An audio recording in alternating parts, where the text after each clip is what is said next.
Welcome to my channel Ravi பபா Astro TV வாழ்வின் அடையாளம். அடுத்து சிறப்பு பேச்சாளராக பள்ளிப்பாளையத்தைச் சேர்ந்த ஐயா முருகேசன் ஐயா அவர்கள் ஜோதிடத்தில் மாந்தியின் மகிமை ஜோதிட கதம்பம் அப்படி ஒரு தலைப்பில் சிறப்பாக பேச சிறப்பாளராக அழைக்கின்றோம். இந்த மாந்தியை பற்றி போனமா மீட்டிங்லேயே பேட்டியிருந்தார். அற்புதமாக இருந்துச்சு. அதை ஃபாலோ பண்ணவங்களுக்கு தெரியும். மாந்தி விஷயத்தில் அற்புதமான விஷயங்களில் சொல்லி அற்புதமான விஷயத்தை வந்து பட்டையை கிளப்பிட்டுருக்காரு. அவரோட பேச்சை மிகவும் விரும்பி கேட்குமாறு தாழ்ந்த பணியுடன் கேட்டுக்கொள்கிறோம்.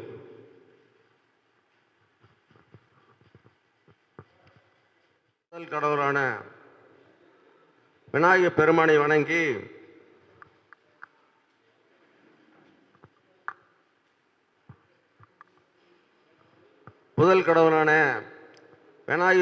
வணங்கி என் குலதெய்வம் அங்காளம்மனை வணங்கி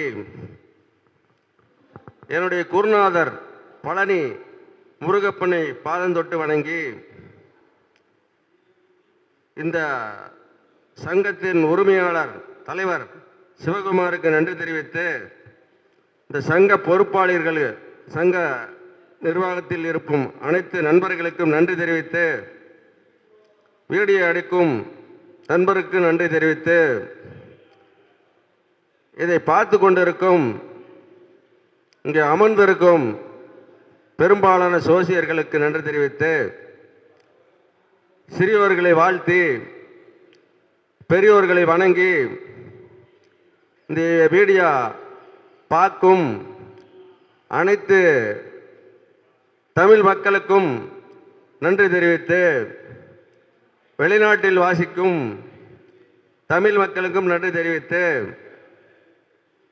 என்னுடைய கருத்துக்களை மாணவரிடமும் மக்களிடமும் சோசியம் அறியாமல் கற்றுக்கொண்டிருக்கும் மாணவர்களுக்கும் இந்த நான் சொல்லும் கருத்தை எடுத்து செயல்பாட்டுக்கு கொண்டு போகும்படியாக ஆணையிட்டு சில கருத்துக்களை தெளிவாக மக்களிடமும் மாணவர்களிடமும் பொதுமக்களிடமும் தெரிவிக்கிறேன்.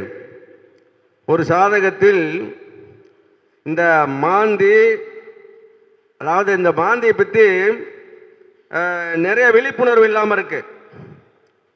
மாந்தி, சதய நட்சத்திரம், திருவாதிரை என்னென்ன பண்ணும் அப்படிங்கிறத மட்டும் சோதரர் அனைவரும் தெரிந்து கொண்டால், பழகும் மாணவர்களும் தெரிந்து கொண்டால், சோசியத்தை கடினமில்லாத சொல்லிவிட முடியும்.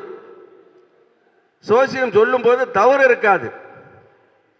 அப்போ திருவாதிரை, சதயம், மாந்தி, அசுவினி, மக மூலம் இவர்கள் என்ன பண்ணுவார் என்பதை நல்லா தெரிஞ்சுக்கணும். கம்மியெல்லாம் தெரிஞ்சுக்கூடாது. நல்லா தெரிஞ்சுக்கிட்டோம்னா சோசியம் சொல்வதற்கு கடினமே இருக்காது. நான் இதுக்கு நிறைய விளக்கம் கொடுத்துருக்கிறேன். சந்தேகம் இருந்தால் கேட்க சொல்லியிருக்கிறேன். நான் காலை 10 மணியிலிருந்து நைட்டு 11 மணி மட்டும் ஆஃபீஸில் இருப்பேன். என்னிடம் எப்போ வேணாலும் எந்த சந்தேகம் இருந்தாலும் கேட்கலாம். நான் உங்களுக்கு விளக்கம் சொல்ல தயாராக இருக்கிறேன் அப்படின்னு சொல்லி, இந்த மாந்தி என்னென்ன செய்வார், சதய நட்சத்திரம் என்னென்ன செய்யும், திருவாதிரை என்ன செய்யும், அசுவினி, மக மூலம் என்ன செய்யும், இதுக்கெல்லாம் விளக்கம் சொல்றேன். ஒரு சாதகத்தில் செவ்வாயோட மாந்தி சேர்ந்தால் என்ன ஆகுது? 3 லட்சம், 5 லட்சம், 10 லட்சம் கடன் வாங்குறார். இதை நீங்க யாரு வேணாலும் செக்அப் பண்ணுங்க, தப்பு இருந்தால் கேளுங்க. அப்போ ஒருத்தரை கடங்காரர் ஆகிறது மாந்தி தான் அப்படிங்கிறது 100க்கு 99 இல்லை, 100க்கு 100. ஒரு மக்கள் ஒரு கடனை, பெரிய கடனை படுறாங்க அப்படின்னா அதுக்கு காரணம் மாந்தி தான், சதய நட்சத்திரம் தான். மாந்தி நம்பர் 1 ஆகவும் சதய நட்சத்திரம் நம்பர் 2 ஆகவும் கடனுக்கு எடுத்துக்கிறோம். ஆனால் இவங்க 2 பேரும் ஒரே மாதிரி வேலைகளை தான் செய்வாங்க, மாந்தியும் சதய நட்சத்திரமும். அதான் 100% கெடுதல் மாந்தி பண்ணுவார், 100% சதய நட்சத்திரம் பண்ணும், 80% திருவாதிரை பண்ணும். இப்படி இவங்களை பிரித்து எடுத்துக்கலாம். அப்போ இந்த அசுவினி மக மூலம் கெடுதலை அதிகம் பண்ணாது, பவரை குறைக்கும். அப்போ சனியோட கேது சேர்ந்தால் என்ன ஆகும்? சனி கேது நட்சத்திரம் வாங்கினா என்ன ஆகும்? தொழில் முடங்கும். அதே சதையை வாங்கினா என்ன ஆகும்? தொழில் அவுட் ஆயிரும், கடனாளி ஆயிடுவார். அப்போ கேது நட்சத்திரம் வாங்கினா தொழிலினுடைய பவர் குறையுது. அதே சதையை வாங்கினா தொழில் அவுட் ஆயிடுது, சொந்த தொழில் பண்ண முடியாது. அப்போ இந்த ரெண்டு நட்சத்திரத்தில் விளக்கங்கள் புரிஞ்சுக்குங்க. அப்போ கேது நட்சத்திரம் பவரை குறைக்கும், நஷ்டத்தை உண்டு பண்ணாது. ஆனால் சதய நட்சத்திரம் நஷ்டத்தை உண்டு பண்ணிவிடும், தொழில் செஞ்சு கடன்காரன் ஆயிடுவார். அதனால இந்த சதய நட்சத்திரம், மாந்தி, திருவாதிரை இதையெல்லாம் அதிகமாக நோட் பண்ணி நீங்கள் கவனத்துக்கு கொண்டு போனீங்கன்னா சாதகத்தை எளிமையாக மாணவர்கள் சொல்லிவிட முடியும் அப்படின்னு சொல்லி விளக்கம் சொல்லி, இப்போ ஒரு ஒரு உறவு முறைகள் அப்படின்னு இருக்கு. முதல்ல இந்த உறவு முறை எங்கெங்க இருக்குன்னு தெரிஞ்சுக்கணும்.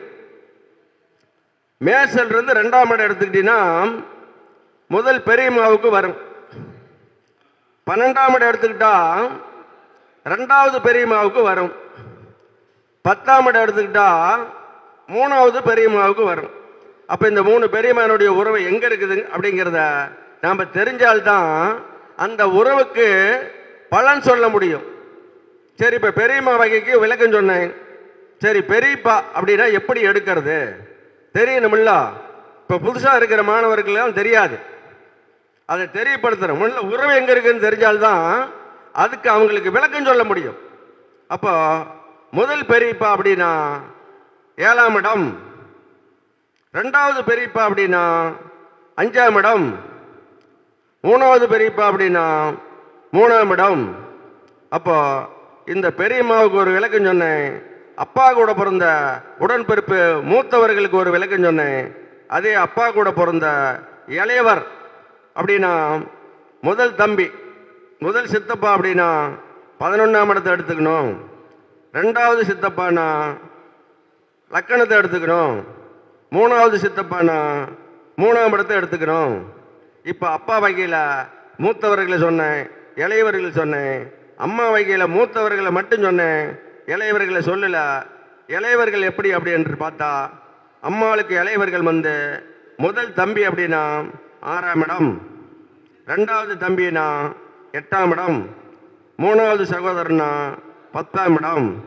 இப்படி உறவை வந்து எங்கே இருக்குதுன்னு தெரிஞ்சால்தான் அந்த உறவுக்கு நம்ம பலன் சொல்ல முடியும். அப்படிங்கிறதுக்காக என்னைக்கும் சொல்லாமல் இந்த உறவு முறையை மட்டும் கொஞ்சம் உங்களுக்கு விளக்குறேன். அதுக்கு அடுத்தாப்புல மனைவி கூட பிறந்தவர்கள் எப்படி எடுக்கிறது தெரியணுமில்ல. மனைவி கூட பிறந்தவங்க வந்து மேசலிருந்து 7ஆம் இடம்னா மனைவி, அந்த 7ஆம் இடத்துலேருந்து 11 தான் மனைவியினுடைய மூத்தவர். அப்போ அது எது வரும்? 5ஆம் இடம் மனைவிக்கு மூத்த அண்ணன், 3ஆம் இடம் மனைவிக்கு 2வது அண்ணன், லக்கணம் 3வது அண்ணனா வந்துடும். சரி, அதே மனைவிக்கு இளையவர்களை எடுக்கிறேன். எப்படி எடுக்கிறது? 7ஆம் இடம் மனைவி அப்படின்னா 9ஆம் இடம் வந்து முதல் தம்பியாகவும், 11ஆம் இடம் 2வது தம்பியாகவும், லக்கணம் 3வது தம்பியாகவே எடுக்கணும். இப்போ இதே மாதிரி இந்த உறவு முறைகள் வந்து நாம் எங்கே இருக்குதுன்னு தெரிஞ்சால்தான் அந்த உறவு முறைக்கு பலன் சொல்ல முடியும். ஒரு முதல் பெரியம்மா கல்யாணம் ஆகலை, வயசு 50ஆவது. அந்த அம்மாளுக்கு ஏன் கல்யாணம் ஆகலைங்கிறத எப்படி கண்டுபிடிக்கிறது?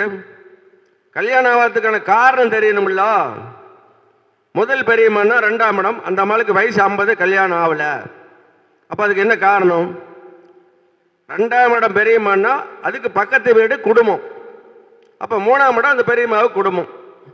அப்போ மேசத்துக்கு 3ஆம் இடமும், லக்கணத்துக்கு 3ஆம் இடமும், ராசிக்கு 3ஆம் இடமும், கேது நட்சத்திர தொடர்பு 3ஆம் இடத்துக்கு வந்துட்டால் அந்த பெரியம்மாவுக்கு கல்யாணம் இல்லை. இதே போல தான் ஒவ்வொரு உறவுக்கும் அவங்க இடத்துல இருந்து 2ஆம் இடத்தை குடும்பமாக எடுக்கணும். அப்படி குடும்பமாக எடுத்து அந்த குடும்பாதிபதி கேது நட்சத்திரத்தில் இருந்தால் திருமணம் ஆகாத நிலைக்கு ஆளாவார்கள். அப்போ நம்ம 3 பக்கமாக அதை பார்த்தா தான் திருமணம் ஆகலைங்கிறத சொல்லணும். 2 பக்கம் கெட்டு போனால் திருமண தடை, ஒரு பக்கம் கெட்டு போனால் லேட்டாகி கல்யாணம் ஆயிடும். அப்போ 3 பக்கமும் கேது நட்சத்திரம் வந்துட்டா கல்யாணம் இல்லைங்கிறத எந்த உறவுக்கு வேணாலும் சொல்லிவிட முடியும். அப்போ இதுக்கு விளக்கம் நான் சொன்னேன். இதை புரிஞ்சிக்க முடியாத யாராச்சும் இருந்தால் அது என்கிட்ட கேட்டு அந்த விளக்கம் தெரிஞ்சு செயல்பாட்டு கொண்டு போங்க. இது மாணவர்களுக்கு சொல்கிறேன், என்னை நம்பும் மக்களுக்கு சொல்கிறேன், தெரிஞ்சு கொள்ளுங்கள். அதே மாதிரி இந்த மாந்தி பாங்க ஒரு கடனை எப்படி உருவாக்குறாருன்னு பாருங்க. முன்ன முதல்ல ஒரு குடும்ப ஜாதகம் வந்தா அந்த குடும்ப ஜாதகத்தில் நம்ம என்னென்னவெல்லாம் தெரியப்படுத்தணும். ஒரு 2 பசங்க இருக்கிறாங்க அல்லது 3 பிள்ளைங்க இருக்கு. அந்த 3 பிள்ளைங்க ஜாதகம் பெருசாகி அதுங்கெல்லாம் எப்படி வாழ்வார்கள் என்பதை முன்கூட்டிய தாய் தந்தைக்கு தெரியப்படுத்தணும். ஏன் அப்படின்னா அந்த முன்கூட்டியே தாய் தந்தை இந்த பிள்ளைங்க இப்படி தான் வளரும்னு சோசியக்கார் சொல்லியிருக்கிறார், இவங்களை இப்படி தான் வளர்த்தணும், அந்த பையனை இப்படி தான் வளர்த்தணும் அப்படின்னு அவங்க செயல்பாட்டு கொண்டு போயிடுவாங்க. அப்போ 3 பசங்க இருக்கிறாங்க. ஒருத்தன் ஜாதகத்தில் செவ்வாயோட மாந்தி இருக்கும். அவன் பெருசாகி பெரிய கடனாளி ஆயிடுவான். அவனும் துன்பப்படுவான், தாய் தந்தையும் துன்பப்படுத்துவான், மனைவியை துன்பப்படுத்துவான், பிள்ளைங்களை துன்பப்படுத்துவான். ஒரு ஜாதகத்தில் செவ்வாய் மாந்தியோடு சேர்ந்து சனி கெட்டு போயிட்டால் அந்த ஜாதகருடைய அத்தியாவசிய பொருள் அவ்வளவா இருக்காது. எவ்வளோ நாளைக்குன்னா காலம் பூரா இருக்காது. அப்போ அந்த ஜாதகரை சின்ன வயசுலேயே அந்த தாய் தந்தையிடம் நாம் தெரியப்படுத்திடணும். அப்போ தெரியப்படுத்திட்டோம்னா அவங்க என்ன பண்ணுவாங்க, அந்த குழந்தையை எப்படி வளர்க்கணுமோ அப்படி வளர்ப்பாங்க. சுதந்திரமாக கூட மாட்டாங்க, பெரும் பொருளை அவங்கள்ட்ட ஒப்படைக்க மாட்டாங்க. அந்த ஒப்படைச்சாங்கன்னா அழிச்சிடுவான். அழிச்சிட்டு என்ன பண்ணுவான், அந்த தாய் தந்தையை மிரட்டுவான். அந்த அளவுக்கு துணிச்சல் வந்துவிடும். அப்போ சிறு வயசுலேயே இந்த குழந்தை பெருசாகி இத்தனை துன்பத்துக்கு ஆளாகுவான் அப்படிங்கிறத சோதிடர் மக்களுக்கு தெரியப்படுத்தணும், பெற்றவங்களுக்கு தெரியப்படுத்தணும். அதே குரு செவ்வாய் சேர்க்க என்ன ஆகும், கடன் வாங்க மாட்டான். குரு செவ்வாய் சேர்க்க குருவை மாந்தி பார்க்கல, செவ்வாயை மாந்தி பார்க்கல, 2 ரூபா கடன் வாங்கிவிட்டா தூங்க மாட்டான், 5 ரூபா கடன் வாங்கிவிட்டா தூங்க மாட்டான், 5 ரூபாய்க்கு மேலே வாங்க மாட்டார், வாங்கினா தூங்க மாட்டார், கடனை கட்டிடுவார். கடன் வாங்கும் எண்ணம் இருக்காது. இப்போ இந்த கடன் வாங்குவாரா வாங்க மாட்டாரா, இது பெரிய கணக்கே இல்லையே, சாதாரண கணக்கு. செவ்வாய் சதயத்தில் இருந்தால் கடன் வாங்குவான், மாந்தியோடு சேர்ந்தால் கடன் வாங்குவார், மாந்தி பார்த்தால் செவ்வாயை கடன் வாங்குவார், சதய நட்சத்திரம் வாங்கின கிரகம் செவ்வாயை பார்த்தால் கடன் வாங்குவார். அந்த கடன் நிலையானதாக இருக்குமா?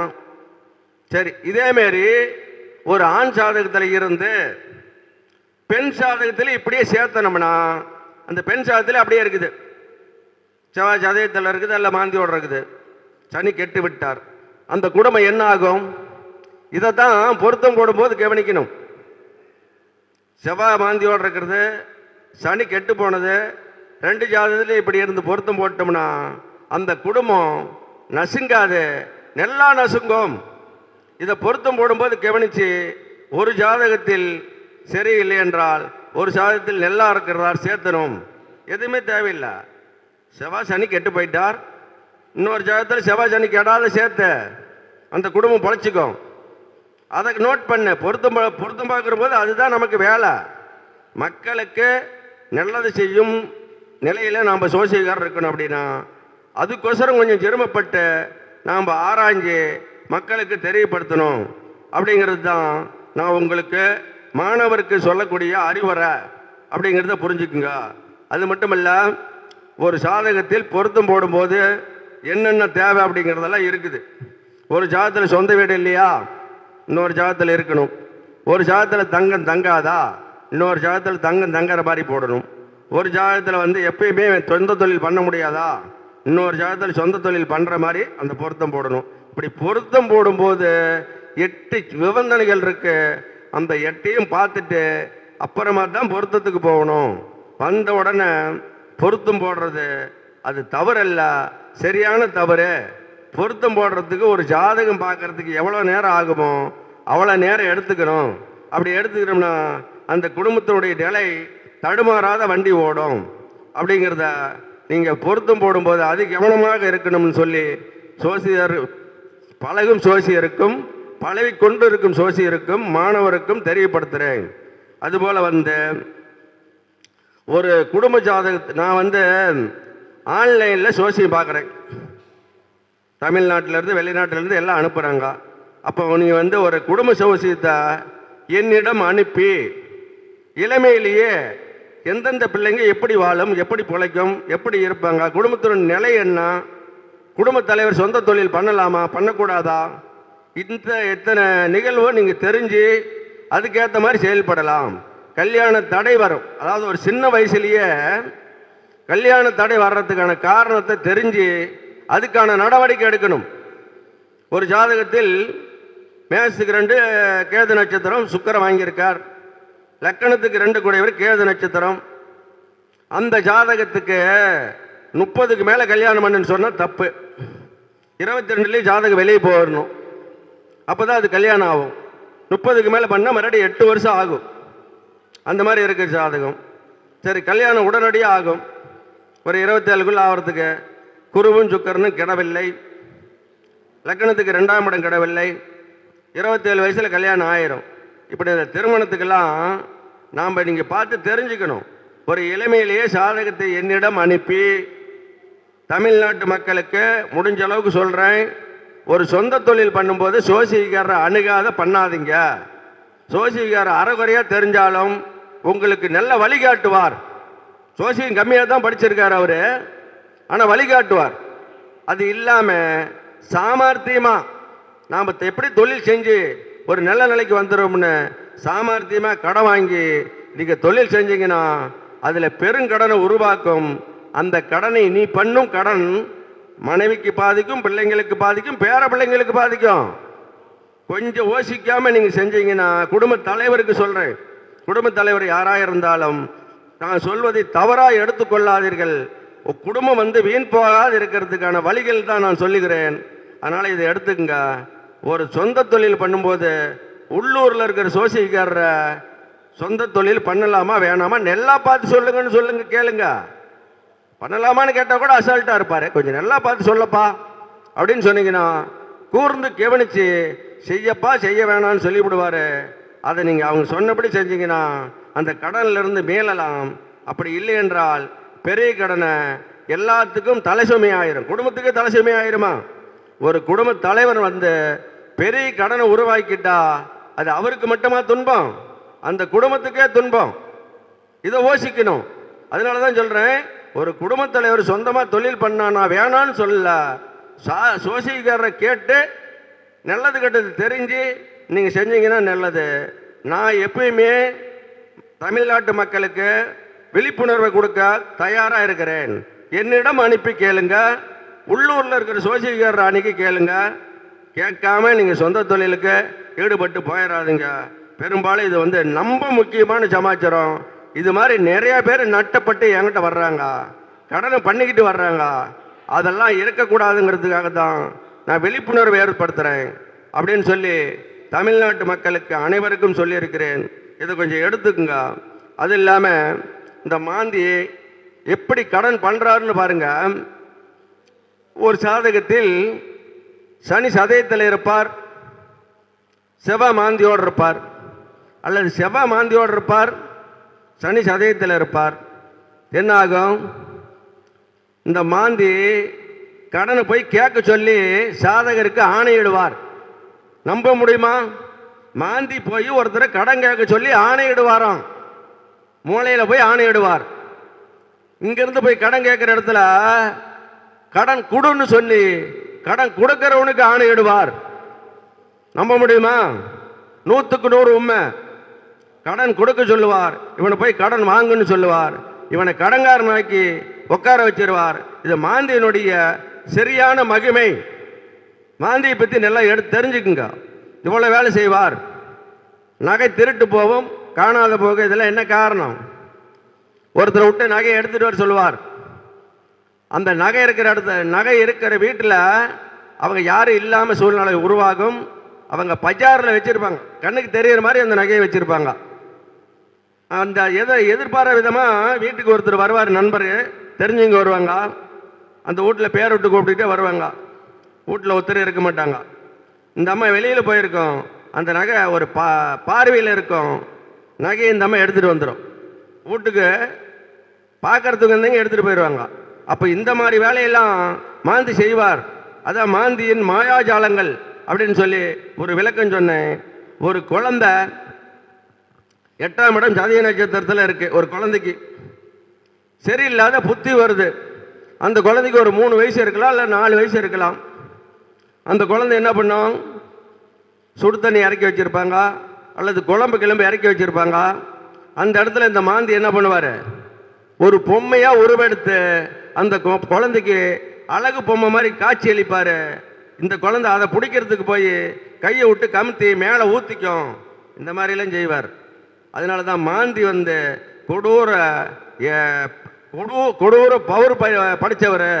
அதனால் மாந்தி சாதகத்தில் நன்கு எடுத்து நீங்கள் பயிற்சி கொண்டு போங்க அப்படிங்கிறது ஒரு விளக்கம். அதே மாதிரி பாருங்க, சனி மாந்தியோடு இருக்கார், மூத்த அண்ணன் இல்லை, இருந்தால் சொல்லுங்க. சனி சதயத்தில் இருக்கார், மூத்த அண்ணன் இல்லை. புதன் மாந்தியோடு இருக்கார், அண்ணன் இல்லை. புதன் சதய நட்சத்திரத்தில் இருக்கார், தம்பி இல்லை. இப்படி சகோதரனுக்கு புதன் எடுத்துக்கணும்.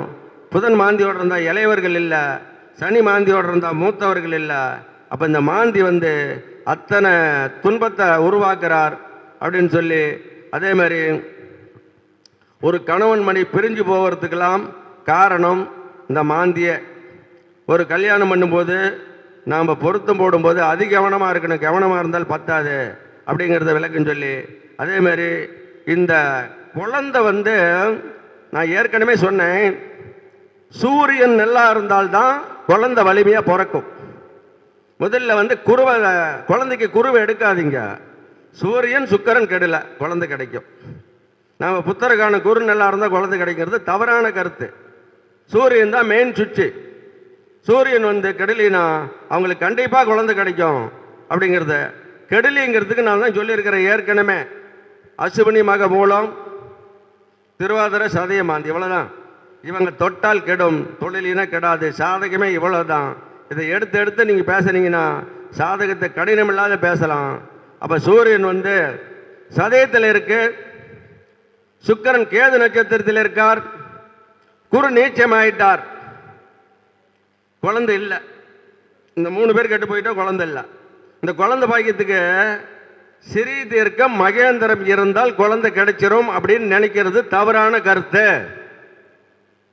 குழந்தைக்கு இவங்க 3 பேர்த்த எடுங்க, எதுவுமே தேவையில்லை. சூரியன் கடலை, சுக்கிரன் கடலை, குரு கடலை, வருஷ குழந்தையா பிறக்கும். அப்போ ஒருத்தர் கெட்டு போயிட்டா 2 பேர் நல்லா இருக்கிறாங்க, குழந்தை கிடைக்கும். 2 பேர் கெட்டு போயிட்டாங்க, ஒருத்தர் நல்லா இருக்கிறார், குழந்தை கிடைக்கும். 3 பேரும் கெட்டு போயிட்டாங்க, குழந்தை இல்லை. அந்த கெட்டு போயிட்டாங்கிறதுக்கு இந்த 6 சப்ஜெக்ட் தான் எடுத்து பேசணும், அவ்வளோதான். அசுவினி மக மூலம், திருவாதிரை சதய மாந்தி, அவ்வளோதான். இந்த 6 பேர் அவங்கள தொட்டால் கெடும், தொழிலினா கெடாது, இவ்வளோதான் மேட்ரு. இதை சாதாரணமாக நம்ம கண்டுபிடிக்கலாம்.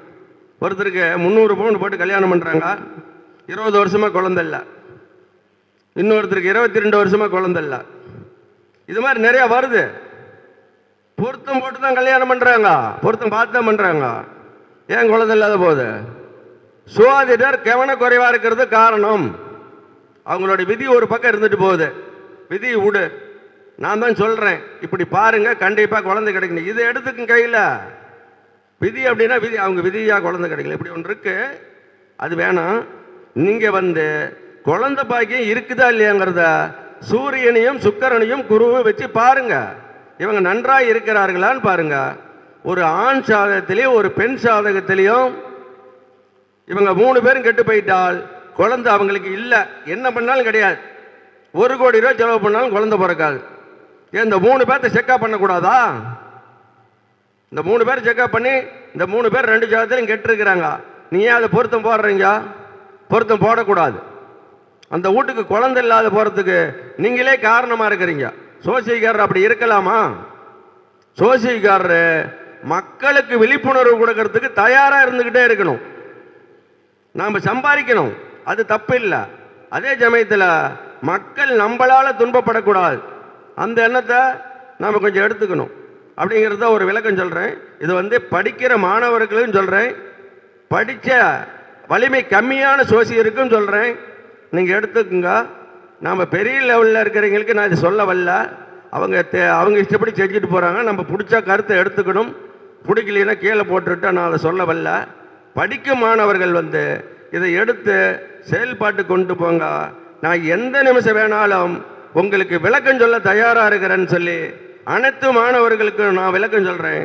அது மட்டுமல்ல, ஒரு குடும்பத்தில் கடன் வருமா வராதா, கடன் இல்லாத வாழ முடியுமா முடியாதா? ஏன் உங்கள் ஜாதகத்தை நீங்களே பார்த்துக்குங்க, தண்ணி கொஞ்சம் உங்கள் ஜாதகத்தை நீங்களே பார்த்துக்கலாமே. என்ன காரணம் அப்படின்னா,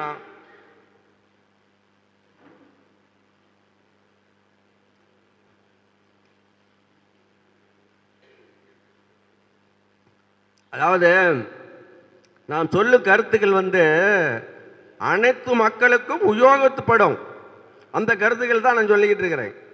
ஒரு ஜாதகத்தில் ஒரு குழந்தை ஜாதகம் இருக்கு, மாந்தி எங்க இருக்கிறான்னு பாருங்க. மாந்தி உட்கார்ந்த இடத்தில் இருந்து 3ஆம் இடத்தில் செவ்வாய் இருந்தால் அவன் கடங்காரன்.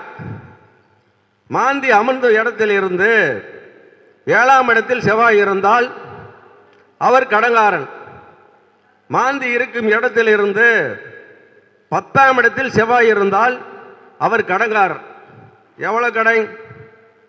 3 லட்சம், 5 லட்சம், 10 லட்சம். கம்மியெல்லாம் சொல்லக்கூடாது, 1 லட்சம்னு சொல்லக்கூடாது. சரி, அதே கடனுக்கு நான் ஒன்று சொன்னேன், கடன் இல்லையா, அதுக்கு ஒன்று விளக்கம் சொல்கிறேன். உங்கள் ஜாதகத்தை நீங்களே பார்த்துக்கலாம். சோசியக்காரடி போவாம சாதகம் பார்க்கும் தன்மை இது. 2 பாயிண்ட் தான் நம்ம முக்கியம், கடனா கடன் இல்லையா. அப்போ குரு இருக்கிற இடத்துல இருந்து செவ்வாய் 5ஆம் இடத்துல இருக்கிறார், அவர் கடன் வாங்க மாட்டார். குரு இருக்கும் இடத்துல இருந்து 7ஆம் இடத்தில் செவ்வாய் இருக்கிறார், அவர் கடன் வாங்க மாட்டார்.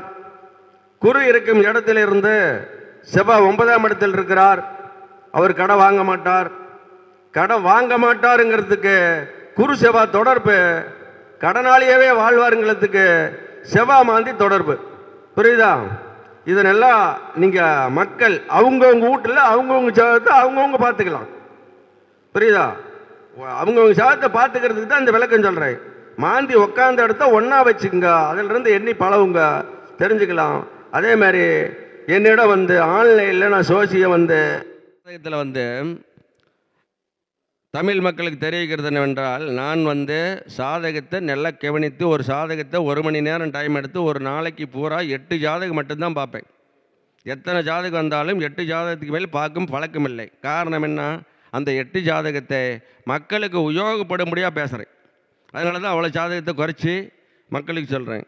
அதனால் நீங்கள் ஆன்லைனில் என்னிடம் சோசியம் யார் வேணாலும் உங்களுடைய குடும்ப ஜாதகத்தை அனுப்பி யாருக்கு தொழில் எப்படி இருக்கும், உடல்நிலை எப்படி இருக்கும், குடும்ப வாழ்க்கை எப்படி இருக்கும், பிள்ளைங்களுக்கு குடும்ப வாழ்க்கை எப்படி இருக்கும், அதேமாதிரி வரக்கூடிய மருமகன் மருமகள் இவங்கெல்லாம் எப்படி அமைவாங்க, இதையெல்லாம் என்னிடம் இந்த சாதகத்தை அனுப்பி நீங்கள் தெரிஞ்சு கொள்ளலாம்.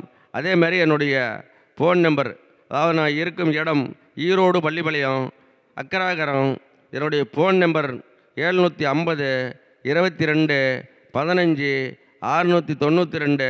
அதேமாரி ஒரு வீடு கட்ட, காடு வாங்க, இடம் வாங்க எல்லாத்துக்குமே அவிட்டம் சித்திரை மிருகசீரிஷம் பரணி பூரம் பூரடம் திருவோணம் அஸ்த ரோகிணி இந்த 9 நட்சத்திரம் மட்டும்தான் வீடு கட்ட உபயோகப்படும். இந்த 9 நட்சத்திரம் 4 கூடையவர் வாங்கியிருந்தால் அவங்களுக்கு சொந்த வீடு கிடைக்கும். இதை நல்லா கவனித்து மாணவர்கள் செயல்பாட்டு கொண்டு போங்க. அவிட்டம் சித்திரை மிருகசீரிஷம் பூரம் பூரடம் பரணி அஸ்தம் திருவோணம் ரோகிணி இந்த 9 நட்சத்திரம் மட்டும்தான் வீடு கட்டுறதுக்கு உபயோகப்படும். குரு நட்சத்திரம் கூட செல்லாது. இந்த நட்சத்திரம் எப்படி இருந்தால் அவங்க வீடு கட்டுவாங்க, எப்போ கட்டுவாங்க அப்படின்னா இந்த நட்சத்திரத்தை 4 கூடையவர் வாங்கியிருக்கணும். லக்கணத்துக்கு 4 கூடையவரோ, ராசிக்கு 4 கூடையவரோ, மேசத்துக்கு 4 கூடையவரோ, யாராச்சும் ஒரு 4 கூடையவர் இந்த 9 நட்சத்திரத்தில் யாராச்சும் ஒருத்தர் இருந்தால் போதும், அவங்க காலத்தில் சொந்த வீடு கட்டியே தீருவாங்க. அந்த தசாபுத்தியில் கட்டுவாங்க. இது என்ன நட்சத்திரமோ அந்த தசாபுத்தியில் கட்டுவாங்க. நம்ம ஈஸியாக சொல்லிடலாம். 4 வருஷம் கழித்து வீடு கட்டுவாங்கன்னா இப்போவே நம்ம கணக்கு போட்டு கொடுத்துடலாம், வீடு கட்டுவீங்க அப்படின்னு சொல்லி. அந்த மாதிரி அந்த வீடு கட்டுறதுக்கு மற்றபடி எல்லா சப்ஜெக்ட்டுக்கும் உங்களுக்கு மக்களுக்கு என்ன டவுட் இருக்குதோ என்னிடம் சாதகத்தை அனுப்பி அத்தனை டவுட்டையும் இளமையில் கிளீன் பண்ணிக்கணும்.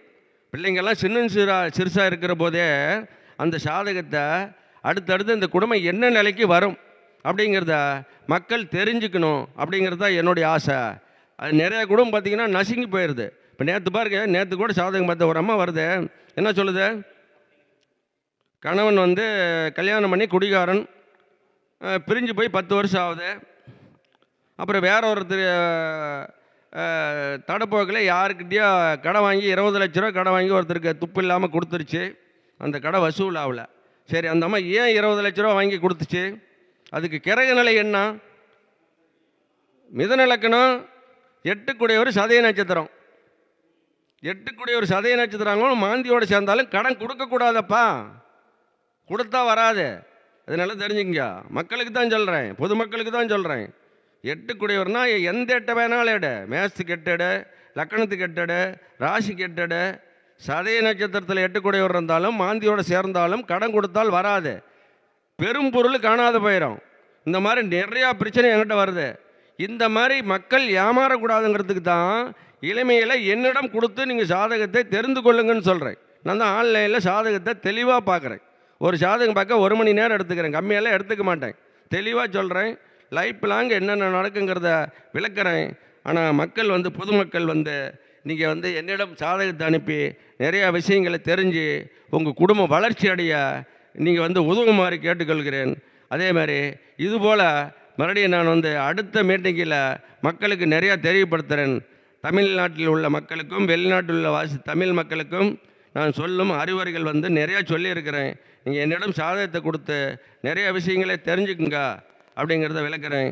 இந்த வாய்ப்பளித்த இந்த சிவகுமாருக்கும் சிவகுமாரை சேர்ந்த நண்பர்களுக்கும் நன்றி தெரிவித்து, வீடியோ எடுத்த நண்பர்களுக்கும் நன்றி தெரிவித்து, தமிழ்நாட்டு மக்களுக்கும் நன்றி தெரிவித்து, வெளிமாநிலத்தில் வாசிக்கும் தமிழ் மக்களுக்கும் நன்றி தெரிவித்து வணக்கம், நன்றி.